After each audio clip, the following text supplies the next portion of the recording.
All right, so we're carrying on with our journey towards a better understanding of the base 12 version of pi by looking at this diagram for 360 degrees. We're actually building this diagram, or have been building it in the past videos. Now we're just traveling along the x-axis and looking at each ring and going over all the information that we have with each ring and just the basic process of creating the diagram.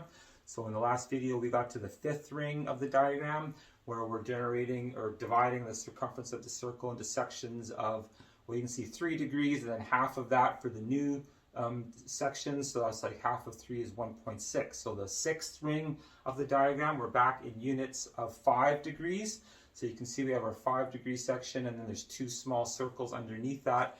And then if you go along, you can see another 3-degree sections, or 3 rings of the diagram. We have the 5 degrees, and then there's 3 small circles underneath. So that pattern has something to do with dividing the 5 in thirds. So you can see there 5 divided by 3 is 1.8. So that's the sections of degrees that we're creating in that ring. And so again, all the information's underneath. We do the same process of sections of 3.2 root 2. Those are the radiuses of each a ring of the diagram. So that's, again, we're using our Pythagorean theorem. We're adding 0.5 root 2 at a 90-degree angle, and the long section, or the base of this triangle, the A, is always, again, in units of 3.2 root 2. And eventually when we mark those lattice points and then come down on the x-axis, then we can basically put that long triangle on the x-axis where that circle lands, and we can always find these small circles, the positioning of them just sort of floating above the x-axis. Do the same thing for the 13-degree line. That's always the first steps. Then we find all the midpoints and use the other degree lines that have already been established.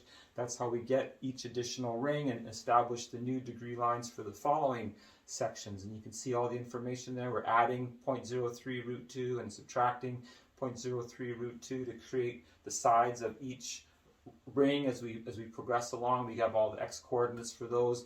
We're dividing at the bottom here the circumference of the circle by the diameter, and we're always getting a remainder that's in units of square root of 2. So whatever ring we're on, the fifth ring, we have 5 units of square root of 2. The sixth ring, 6 units of square root of 2.